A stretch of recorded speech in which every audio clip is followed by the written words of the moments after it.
So, guys, you saw the title of the video.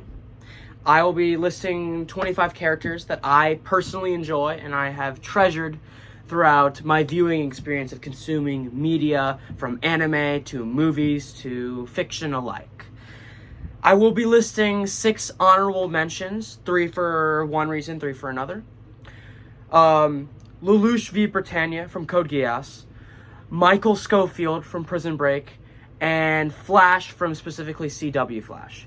I have not watched enough. I've only watched 1 season of Code Geass. I've only watched 17 episodes of Prison Break, and I've only watched 3 episodes of CW Flash with my friend, my buddy, Cuber Prism. But those are the reasons I would put them on this list easily if I watched them more. But it's tragically, since I have ideas and I like doing things quickly, I couldn't wait for those 3 shows to be finished. And lastly, the other 3, which is Mr. Darcy, Naruto, and Harry Potter. Those are really well-written characters, but unfortunately they didn't meet my criteria, and I enjoyed these other 25 a lot more. So without further ado, I'll get into the other 25. Number 25, this is Truman from The Truman Show, and Truman's really interesting. He is like an everyday character. And an everyday character normally wouldn't go on this list. So, of course, he's 25th. The rest of them are really, really unique characters. But this everyday character is very specific because of the environment around him. Truman encompasses realizing a cosmic existential horror. Realizing the world he has known and lived in is fake, and he slowly realizes this around him, rebelling against his creator. Instead of, we have a creator that is God. He's perfect, he's amazing.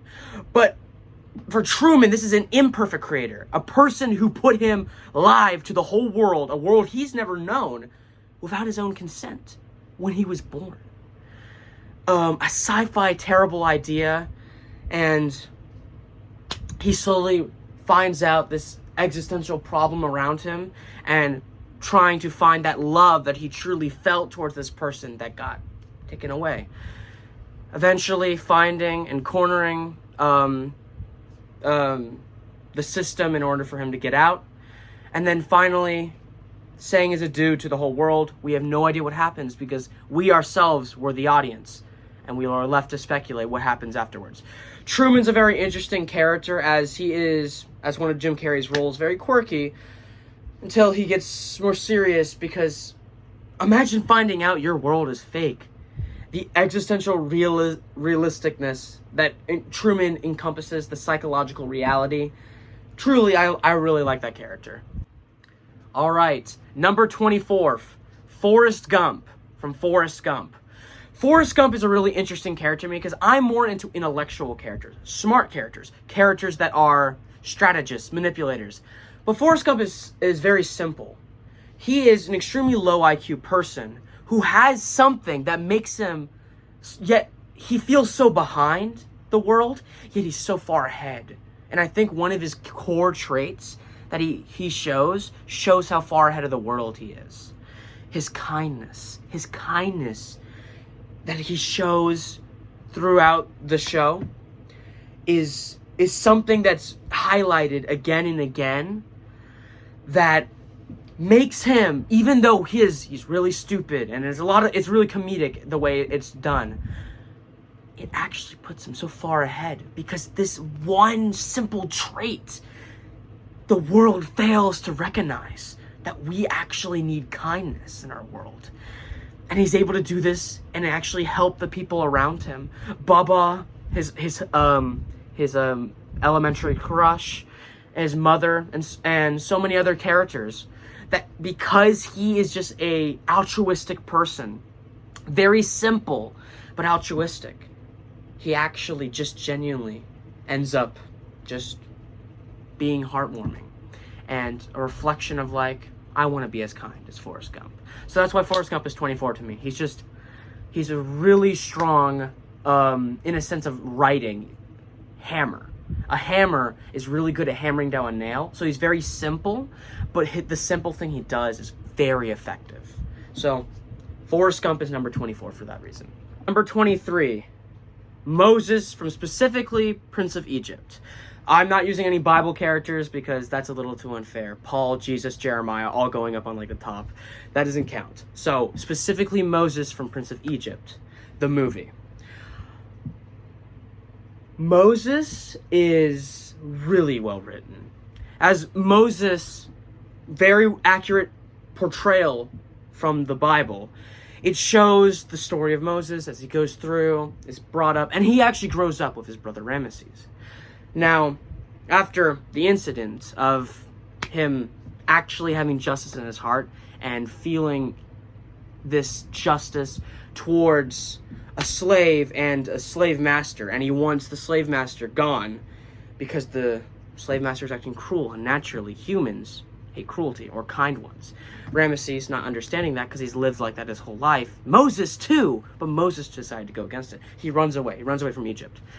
God speaks out to him, calls to him, and instills core values into him. He comes back overcoming the fears he has to free his people. And now Moses and Ramesses' dynamics are so good as brothers, as they feel like brothers, but one is clinging onto the false gods that do nothing for them, while the other is following the one true God. And the way that they talk, Ramesses is the new pharaoh, while Moses, a humble man from the asking for his people to be let go after 400 years of slavery. It just is a really powerful retelling of the story of Moses, as Moses just follows God, even when it feels like he just wants to rekindle this flame, sometimes with Ramesses, but he knows that the direction he's going is the right one, and he has to leave his brother behind. His brother in anger and frustration chases after the Israelites after the ninth plague. It took a while to get to him, and or a plague, 7 plagues. I forgot how many plagues. That's my bad. But Moses chases and goes. God splits the sea for them even after it's seeming hopeless, and Ramesses chases after them, and Moses watches as his brother cruelly gets swallowed up in the sea, as he has just been absorbed with this malice and hatred that the past generations have passed on to him. And it's a really powerful retelling of Moses, so I love Moses' character for that. Number 22, Sidney Carton from A Tale of Two Cities. It's an old book. Sidney Carton is a martyr who did not recognize the own value in his life. He looks like one of the other characters. Sidney Carton encompasses this man who's extremely intellectual, extremely smart, but lets other people take the credit for him because he believes he has no value in his life. His valuelessness is really shown as he puts down his life easily for another man who looks similar to him to save a girl that he actually fell in love with but knew he had no chance with. And so basically he's vicariously living through this person who looks like him and sacrifices his own life to get brutally cut off in a guillotine to save someone else's life and escape the French Revolution. Sidney Carton is a really tragic character, as his final moments are said, "It's a far, far better thing that I do than I have ever done. It's a far, far better rest I go to than I have ever known." Encompassing that this is the one true moment that actually had value in his life, which I would actually disagree with and say is wrong. But of course, there was no one in his life to ever tell him he had value. It's a really sad thing, and he believes that's the only moment in his life with value. I love Sidney Carton for that, and I believe he's a great character. Number 21, Kaiji Itao from Kaiji, the anime or manga. Kaiji, to me, is a really interesting character because he's kind of originally at the beginning a normal character, but over the course of the time, he is in the chance of representation of the ultimate survivor. He survives almost impossible situations, really instilling this ability of never give up. Kaiji almost represents the saying, never give up. Because in the most dauntless, the most impossible situations, Kaiji finds a way to ultimately overcome it and be able to surpass the challenges that almost seem impossible to him. He's a gambler, which I love, like gambling animes. It's one of my favorites. Kaiji just genuinely has inspired me to never give up in my dreams and never give up in circumstances. Kaiji is an amazing character, and I genuinely love the anime. Number 20, Guido Orifice, I think, from Life is Beautiful. Guido is one of my favorite characters. Obviously, Asher, what else are you going to tell me? He's number 20? Anyway, so Guido Orifice is a really amazing father. He starts out as this very charismatic Italian Jewish man who is trying to woo this princess who's extremely out of his league. And instead of it failing, because of his charisma, observation, and intellect, he's able to convince her to fall in love with him. And she does. She actually falls in love with him, and they have a kid. And he's this great father to his kid, always being there for him, always playing games with him. Until the Nazis found out they were Jewish and locked them up. So the entire time in the Jewish facility, this terrible, tragic place with him and his son, he says he keeps pretending the whole thing is a game and that he's going to win a tank with his son. And this thing, he lies to his son, feeding him lies, but because he loves him so much and doesn't want to tell him the reality of the situation.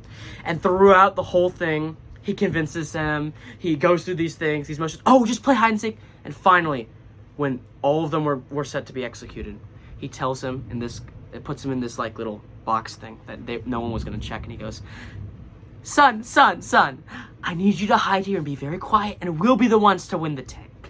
Now I'm gonna go walk off with these nice officers, and if you hear shots, that means that you'll be winning in a few hours. So shh, remember to stay very quiet so we can win.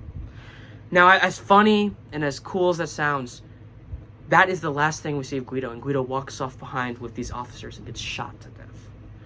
And the son waits and waits and waits, and a tank arrives for the 15 survivors, including the son, after all the Nazis have left.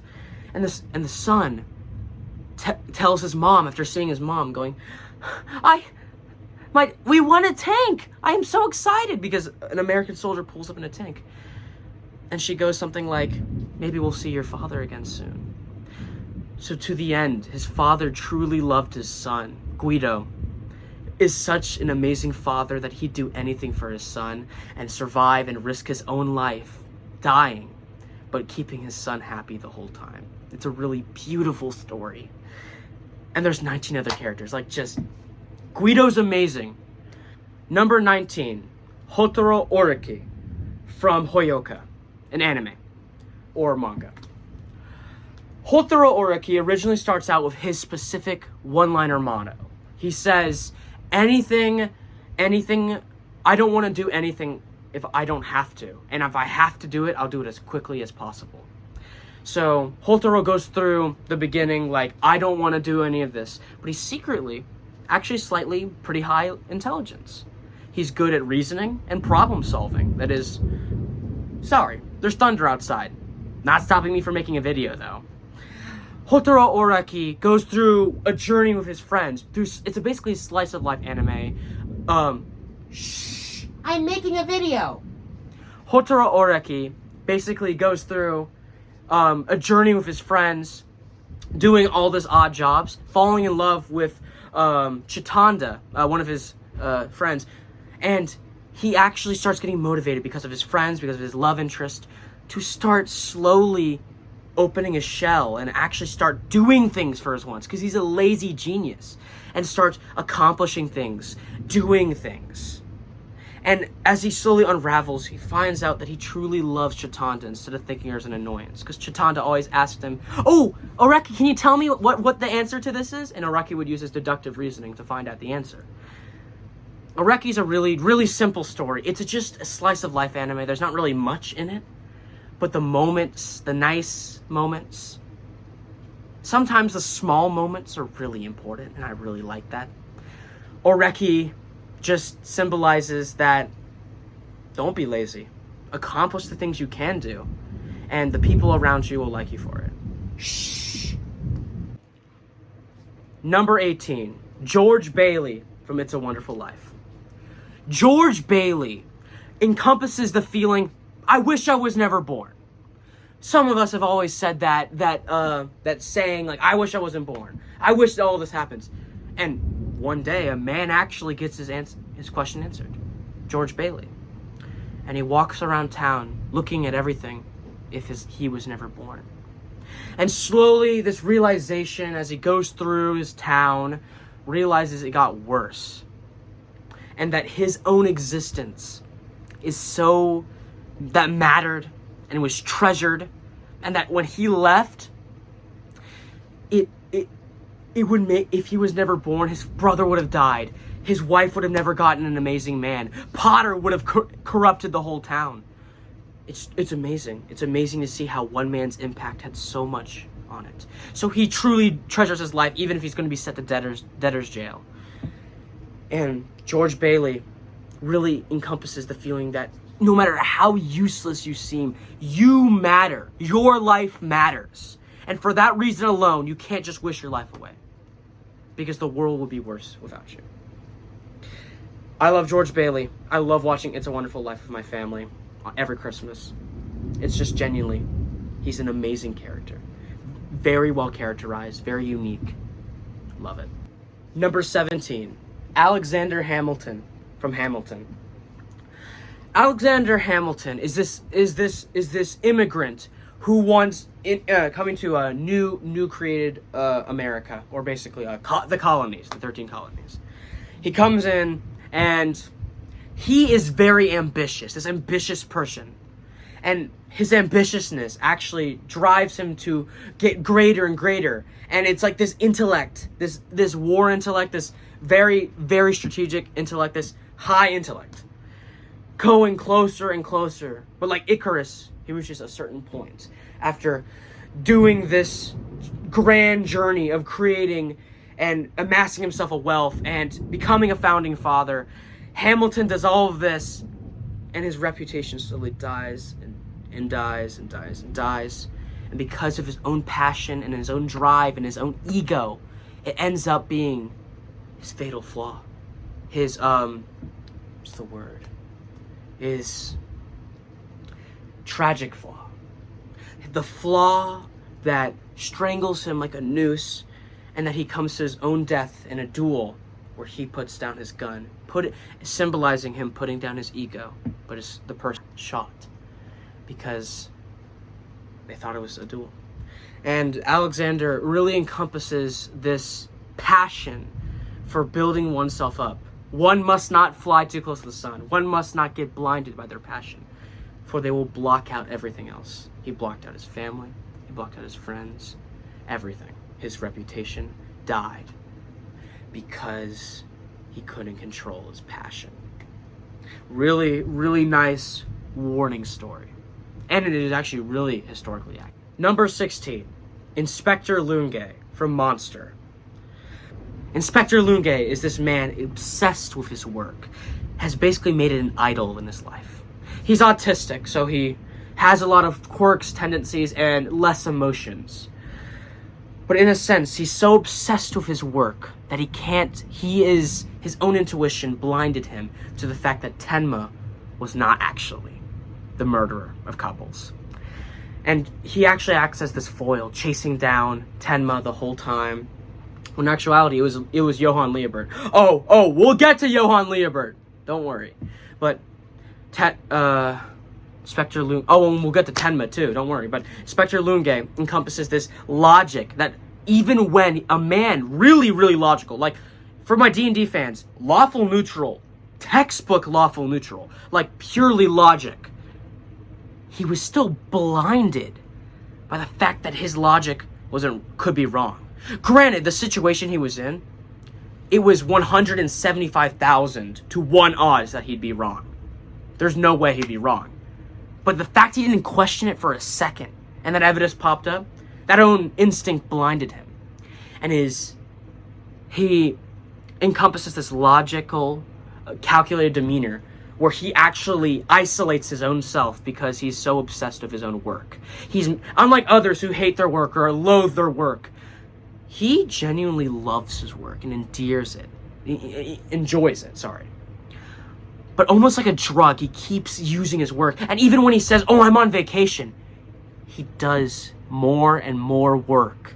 Eventually realizing his own problems, realizing Tenma wasn't the killer and it was Johan.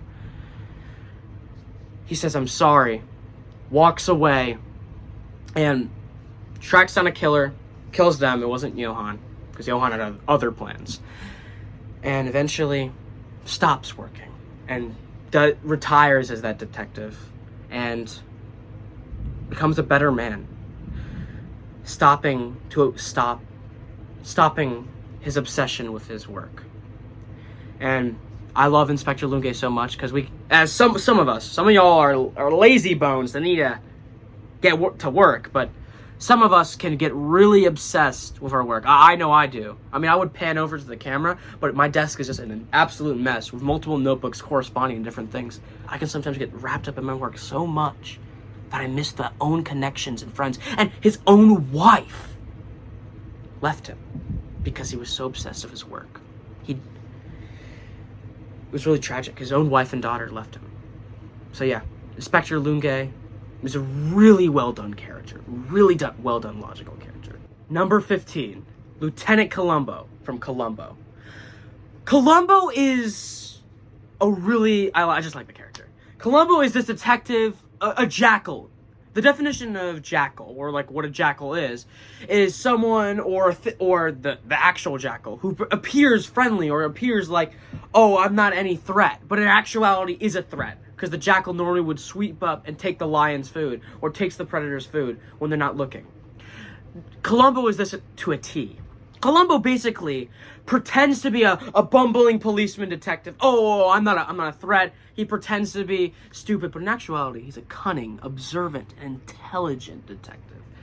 Columbo is such a very justice-oriented person that he would risk his own job to chase after crimes and criminals. Columbo, I just love him, the way he catches people. He leaves the room and goes, "Oh, just one more thing. He's really funny. This is the spot where I really like how, they don't really give us his first name. They were told in an interview that he was called Frank Columbo. No one knew it was Frank Columbo. We never knew. It was just Lieutenant Columbo. Columbo really has this way of just kind of garnering the narrative, because the whole thing's focused around him. Because we are introduced to the killer at the beginning of the thing. We see the method, the motive, everything. Except the Columbo doesn't know, and we follow him after that as we take perspective from the killer. So Columbo slowly uncovers it while pretending to be a friendly, innocent investigator who's stupid. I love Columbo for the way he acts. He's just honestly just such a wholesome. I just really like the character. He's so funny too. He goes, so I remember you said you were here at 4:30, right? I'm just tying up loose ends. I hate loose ends. But you said you were here at 4:30. But didn't the shop close at specifically 3:30? I thought that was quite odd. Oh, they were just closing. It's just, I love Columbo. Columbo's like one of those nice characters. I sit down with my brother and my mom, and we just watch the show, and I like the character. I also like how he is given descriptions, like, "Oh, I was with my cousin, my cousin Nicky. He's so funny." Like he gives details about his life without actually knowing about his life. So you feel understanding with him, like you're one of the other policemen. I like Columbo. Columbo's just that cool character for me. Like, as much as you'd be like, why is he above Guido or Truman or whatever? Just watch Columbo and you'll understand exactly what I mean. This guy is, like, super intelligent. He's super funny, too. Number 14, William James Moriarty from BBC Sherlock, Robert Downey Jr.'s films, or the manga. Moriarty can either be portrayed as a villain or an anti-hero. But either way you portray him, I love his intellectual rivalry with Sherlock Holmes. The way Moriarty is portrayed is that he is this genius criminal mastermind who does multiple things at once. His influence spreads across the nation, whether you're in great centuries Britain or sometime modern day. William James Moriarty is always such a fascinating person to me because they are constantly changing the world through evil actions. William James Moriarty, or Moriarty, I'll shorten it to, constantly uses his wealth, his status, and his ability to change the world for the better or for worse. Sherlock Holmes' rivalry with him is just such a great dynamic because it shows intelligence that can be used for good or can be used for evil, and yet they are both same side. They are both on the same side of the sociopathic coin. One just deciding to use their talents and effort to be solving cases and be intellectual, while the other uses it to make a mass crime scheme, mass criminal plan. But both of them are very similar. And Moriarty is just so interesting and complex as he takes enjoyment, just how Sherlock Holmes takes enjoyment out of their rivalry. They both take the enjoyment. They both think it's a fun chess game to them. And Moriarty genuinely is just a very complex character overall. And because of that fact, I just really like the character. Number 13, Frieren from Frieren, the anime or the manga. Frieren is basically the beginning after the hero's journey has ended. After the big demon king has been defeated, that's when the story takes place. That's when it starts. Frieren is this long-lasting elf, basically someone who will live for a long, long time, a long amount of years, and learns to appreciate the value of being in the moment. See, having all this power and all this ability, all these abilities, Frieren's biggest challenge is praying that Fern does not get mad at her. Like, it is just hilarious. Frieren learns to appreciate the moment. Even if she lives for 10,000 years, she realized the people that she spent time with that just died from the hero's journey, because, it's been 80 years since then. She really cared about those people, but she's only realizing this after the fact. She learns to relive these moments and truly treasure them with her friends Stark and Fern, which she's mentoring. And basically, it's really cool to see how, even in this big fantasy world, she has this mage staff. The best, most emotional moment is that she sat down at a burger place, in the same place that she sat down with who she loved and she fell in love with, the person she fell in love with, only after the fact they died. And it's really, truly beautiful to see how anyone, if you just appreciate the small moments, start to truly live. I love Frieren. Number 12, Sherlock Holmes, from manga, movies, or books, or series. So Sherlock Holmes is really interesting to me. Like Moriarty, they have their core dynamic, where their intellectual prowess is used in different areas, and they just clash, and it's a fun game to them. But Sherlock Holmes delves with more topical, either narcissistic problems, logical narcissism. And what I mean by logical narcissism is the fact that the things he says is right, the things he's correcting Watson and all the other people around him is right. He just doesn't use it with grace, elegance, or niceness. He's rude about it. And because of his lack of cooperation with other people, he struggles to fit into social society or in problems. He is this genius, but under the husk of intellect and smarter than everyone around him. He's actually a suffering genius. A person who, because of them not turning to other people, they actually end up hurting themselves more than others. So he eventually starts actually valuing the people around him. And Sherlock Holmes is just also a really cool novel character. He's also from novels, but Sherlock Holmes is one of the smartest characters to ever be created. Sherlock Holmes, or Mr. Holmes, is one of the greatest detectives to ever live, being able to observe things that we cannot be able to see, and the way he pieces things together is just so really, really intelligent. So I love Sherlock Holmes for that reason. I love his character. Oh yeah, he also struggles with drugs. Number 11, Patrick Jane from The Mentalist. Patrick Jane is another detective just like Sherlock Holmes. He's also a suffering genius, also like Sherlock Holmes. But the problem is, he is also tracking down his killer. The killer, Red John, murdered his wife and his daughter. And he wants this revenge. His means of catching criminals and people is through the ends justify the means. He does whatever he needs to psychologically trap the person into confessing, to manipulate them into confessing.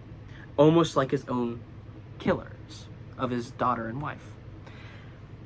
And it actually clashes with his own team around him, and they kind of berate him for these actions. And he's not, unlike Sherlock, who eventually gets away with these things or overcomes them, it doesn't really happen. He actually suffers with losses and consequences for his actions because he's just so untethered to his responsibility. Because his main ultimate goal is to kill Red John with his own two hands. And Patrick Jane is a really compelling protagonist because he's really entertaining. The way he catches the criminals and the people are really, really entertaining. Number 10, Light Yagami from Death Note. Light Yagami has been such an interesting character to me, as he was just a normal top of Japan, the smartest kid in the school, until a notebook drops outside, giving him the power to judge people, to kill anyone he wanted with a name and a face. With this power and ability, Light Yagami used it to change the world and shape it into his view, killing petty criminals and anyone in the police database, causing L to track him down. The dynamic between Light and L is so good, as they are both petty, intellectual people that are both basically lawful evil, if you know D&D alignment charts. And they're both egotistical people just trying to prove that they are the better one, that their version of justice is right, when in actuality, both of their versions of justice is wrong. Siding with the government and law, like L does, it's wrong. It doesn't really do anything, because the government can be wrong. And Light taking everything into his own hands, judging criminals. You're not God. You're just a child pretending to be God. And that's what's so interesting about Light Yagami.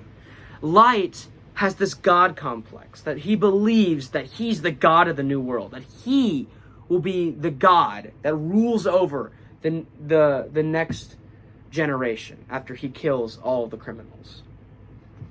And this belief only leads people he's only leading people through fear-mongering instead of an actual justice system that our God has. So Light is like a representation of absolute power corrupts.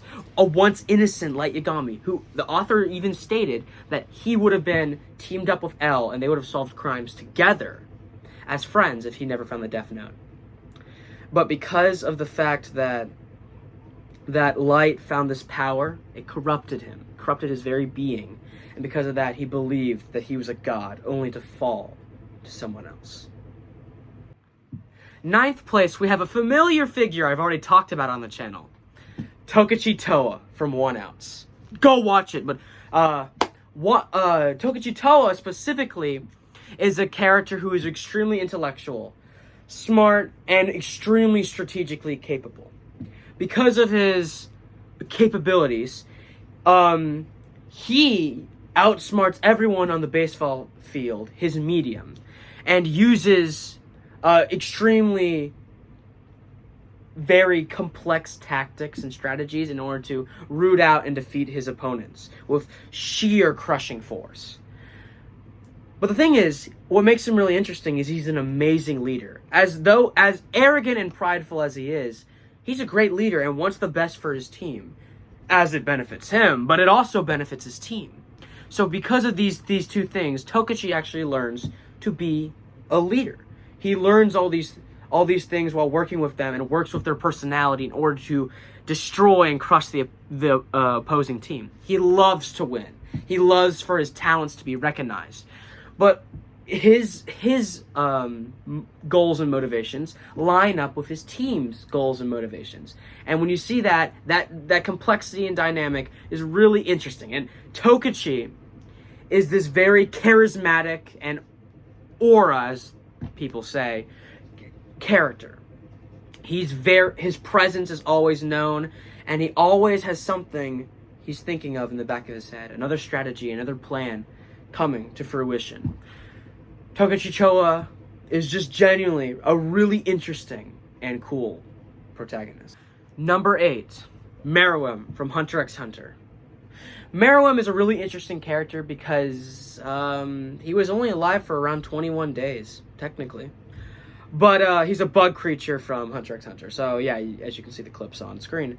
But Meruem is really interesting as he is this strategically... He is basically genetically made to be the best at adaptability and learning. He is this genius, master, intelligent person. At the same time being made to be this horrific murderer, supposed to kill everyone in the lands and claim it for the Chimera ants, because that's what he is, technically, an ant. But what Meruem sees is as he's beating all these people, beating the best chess players, he finds a Gongi. It's a specific type of chess game. I forgot what it was called. It's a specific type of game. And as he beat every grandmaster in 3 moves, not 3 moves, after playing 3 rounds, he learns how to play the game and immediately destroys the best in the area. He struggles with Gamugi or Gungi. I forgot her name, but against his own child, he actually struggles to beat her and actually fails over and over and over again, even though he's supposed to be the best at learning and adapting. And actually a lot of theories go on that Gungi was supposed to be her Nen ability was literally playing that game and knowing the best possible move. But I digress. Because of his own failures, he realizes, how can such a feeble, blind person beat me in this game where I'm supposed to be the best at?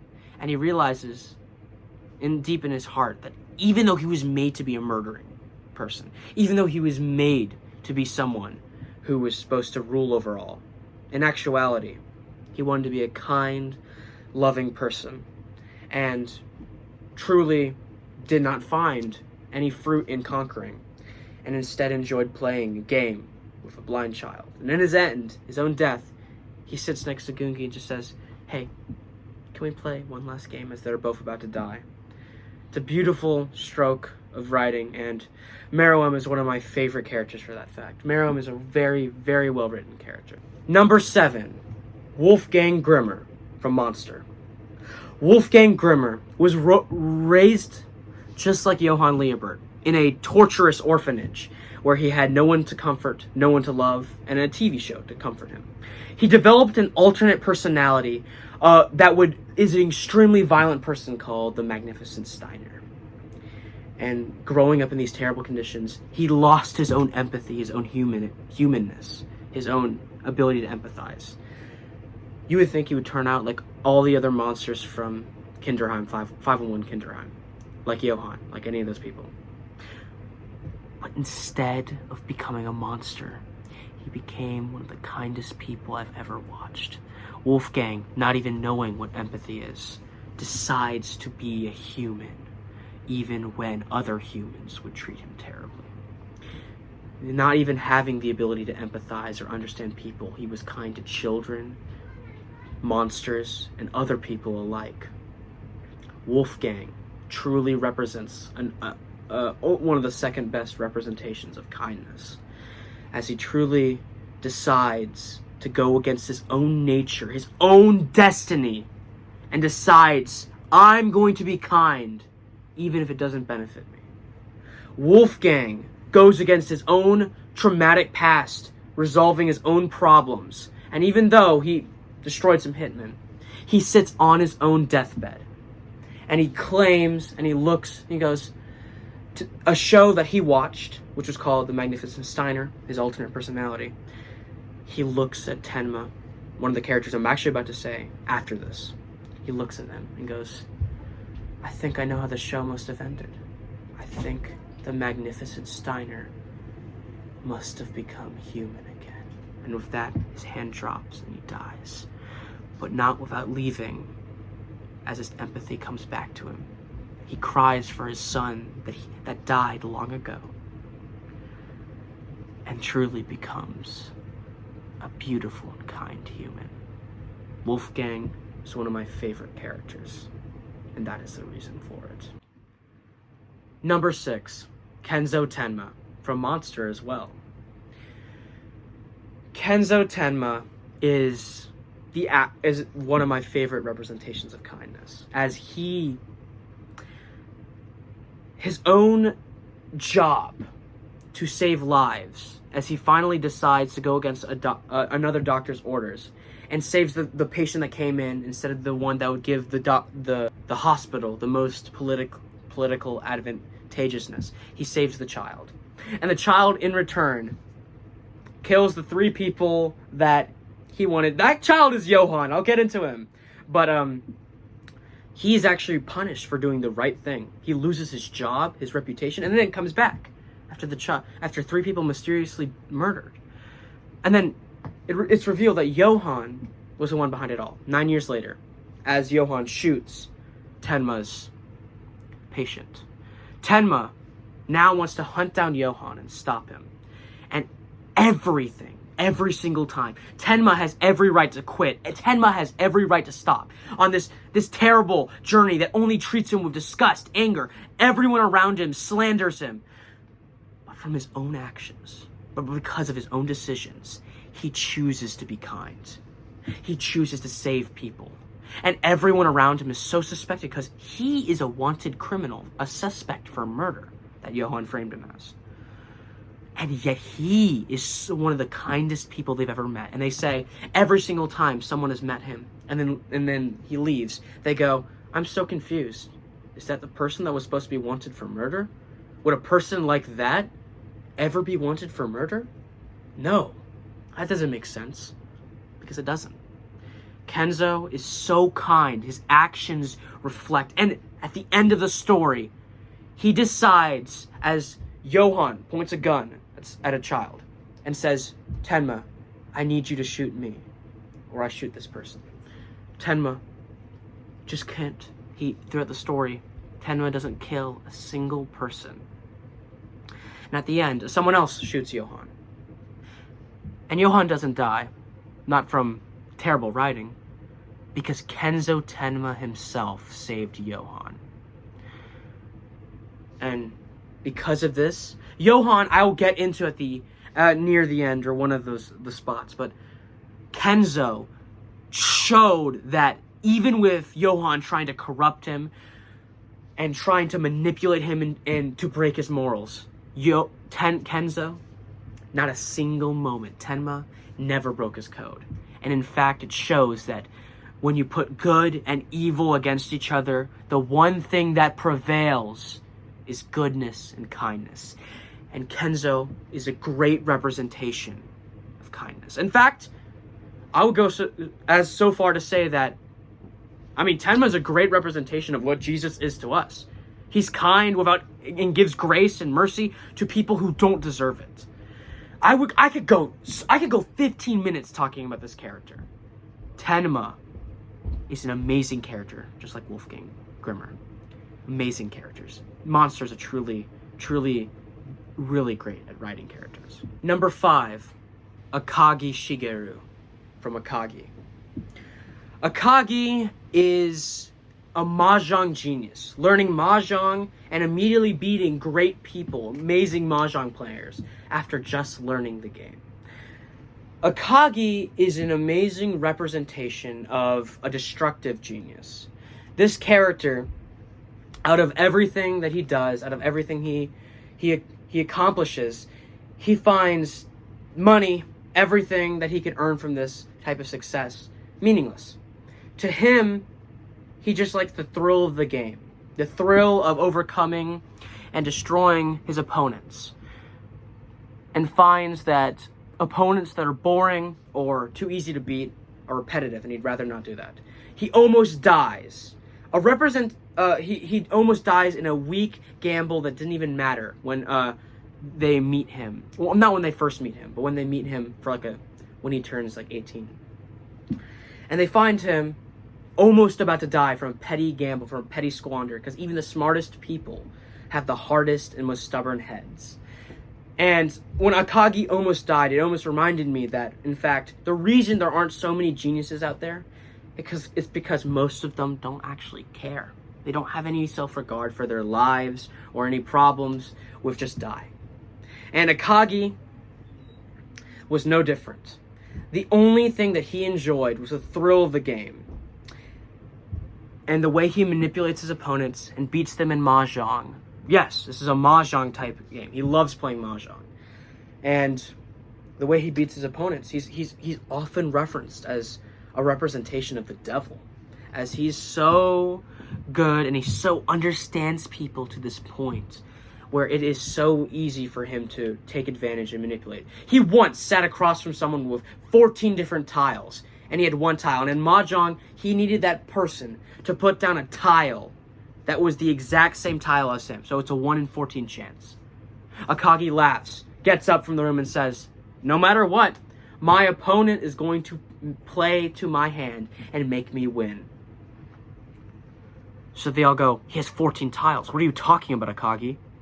The opponent looks at him, looks through all of his tiles, calculates, and puts down the 2 of circles. And they look at Akagi's tile and see it's the 2 of circles. Akagi explains calmly, saying, "Because your logical mind can only look at the one with the least probability, I knew that you would put down that tile, because that's the one that had the least risk." Akagi is so manipulative and a master of people's emotions. A genius who only cares about the thrill, not the money.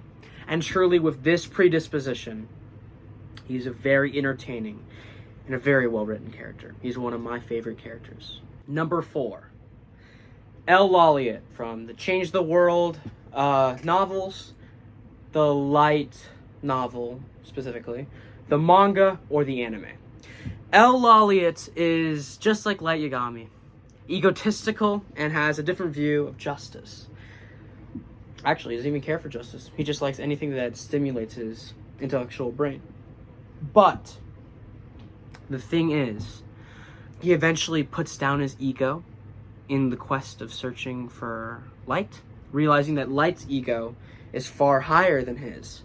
And eventually, he tries to, putting down that ego, he eventually overcomes and beats Light, eventually catching him. And then throughout the course of the Change the World novel, he actually overcomes a lot of obstacles by being kind and realizing no matter how gifted you are, you alone cannot change the world. And that's what the Change the World El novels are about. El Laliat is truly one of my favorite detectives, one of my favorite fictional characters. He's so funny, he's quirky, and truly is just a really cool character to me. I really like the guy, and yeah, there you go. Number 3, the 8th Juror from 12 Angry Men. 8th Juror doesn't really have a name, but instead, I think it's Davis, but it doesn't matter. He's known as the 8th Juror. Instead, him and 11 other men are put on a jury for this child, this 16-year-old child who is wanted, who people think committed murder.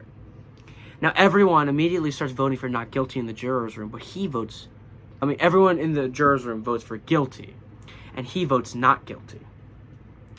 And because he believes there's a reasonable doubt, there is some suspicion, and that they should talk about it first. That he should talk about the case instead of just getting over with it. And he soon comes to realize that a lot of people in that room have prejudice against the kid, prejudice in different ways, different variations, some not having to do with the kid.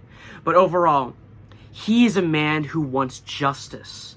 He is a man who believes in the right thing and doing the right thing, and is disgusted and appalled when the group doesn't do the same thing. And basically, he decides to go through the rest of the movie, an uphill battle, convincing everyone, every single person, that he is not guilty, that the child is not guilty. There is a reasonable doubt, and slowly uncovering their biases and their problems. And what I love about the eighth juror is that he's a man who stood up for the right thing, and because of that fact, he saved that could be a guilty or innocent man's life. It doesn't matter. But what the point of the movie is talking about is that you should do the right thing at all times because, or at least in that situation, a human's life matters. And when you don't take a human's life seriously, it is a deep, deep problem that should not be done. So I love the eighth juror, his writing and his justice-oriented self. I just really like the character, the way he proves everyone's prejudices wrong. Number 2, Edmond Dantes from The Count of Monte Cristo. The thing with Edmond Dantes, I'm over all these characters. I love these characters. These are great characters. But Edmond Dantes is an amazing and fantastic character for his journey he goes through and the internal struggles he faces. Edmond Dantes, every page felt like a different character who's developed. He felt like a real person. Edmond Dantes decided to take revenge on his friends. His friends framed him for being a Bonaparte supporter. And he was cast out. And he was tortured. He escaped, and with his intellect, he survived. He got a fortune and became a rich man, renamed himself the Count of Monte Cristo, leaving his old name behind. Takes revenge on the 4 friends that betrayed him, but in actuality, he realizes, eventually at a certain point, where something he didn't want to happen, happened. He found out that God is the only person who can take revenge. He develops kinder and kinder, after suffering so much loss, so much pain, so much grief. And finally says at the end, all of human wisdom can be summed up in 2 words: wait and hope. Edmond Dantes develops into this Christian, forgiving and forgetting and moving on with his own life. Edmond Dantes is genuinely a fantastic protagonist and a genuinely amazing and extremely well-written character. Edmond Dantes is phenomenal. But there's one other character I enjoy a little bit more. Number 1, Johann Liebert from Monster. Johann Liebert is my favorite character for a number of reasons. His ideological complexity, the way his ideal of nihilism is formed throughout the course of the story is truly captivating and entertaining. The character complexity, the way his actions himself and the way he affects other people is characterized is truly profound, interesting, and an accurate representation of the devil. The psychological accuracy of Johann Liebert and his portrayal, the way his menace is shown, is terrifying and unique. The way his mind and his psychology is truly complex, and peeling back the layers and layers of it while watching the show is one of the greatest works I have ever seen. The concept of Johann, the way, basically how he is structured, how his characterization on paper is structured, is fundamentally, it moves the narrative. It is all around captivating, focusing on a central point of nihilism, but also branching out on many different paths. Some of empathy, some of despair, but it's really, really well done. The philosophical representation of him, the way he's represented, could be the numinous, it could be the devil, it could be the Antichrist. There's plenty of representations of him. All of them being complex, riddled with plot holes, but somehow interwoven, connected. There are different ways of visualizing and thinking about him. It is truly, it captivated my mind as I watched the show and even after finishing the show. It's amazing. His narrative impact is fundamentally one of the greatest antagonistic narrative impacts ever. The way how it affects all the other characters' lives, the way how he draws everyone to him, and as they're hunting him down, it's all part of his game. Literally almost every action in the show is determined by Johann Liebert. Johann has made me think and ponder about him, and has made me come to multiple conclusions, revamp my thinking, and overwhelmingly, it has made me think more than any other character I've ever watched. On his complexity, his depth, and his impact alone has made me think for a long time. His dynamic with Dr. Tenma, Grimmer, his sister, Lunge, and so many other characters are just so fleshed out, go into depth, and even some of the characters who never meet him have such dynamics with him that are better than almost any other main character or antagonist I have ever seen. His dynamics with Tenma alone could write novels. The way it portrays good and evil is fundamentally crazy. But the narrative impact of how good and evil is structured, it shows that how Johann tried to manipulate Tenma throughout the course of the series, and yet even when this master manipulator can control people's thoughts and actions and minds and psychology, he could not corrupt Tenma's goodness, and overwhelmingly lost to him, as Tenma still brought him back from the dead, taking the bullet out of his head for the second time. His backstory is one of the greatest backstories in fiction. How it structured his life, formed him into a nihilistic view. It's an explanation for his character, but not a justification for his character. So you can see how he turned out the way he was, but in the end, you still think of him as a monster and an absolutely horrifying character. His empathy is actually portrayed really well. How it seems like he's a psychopath or a cold, calculating villain, but in actuality, he feels for all the people around him, feels for all the victims and all these people, and it still chooses to do the things he does because of his nihilism. His mind is structured well, and his empathy is almost overwritten by the nihilistic view. His mind and how he calculates and rationalizes everything is really unique and fundamentally just provides a compelling and captivating character.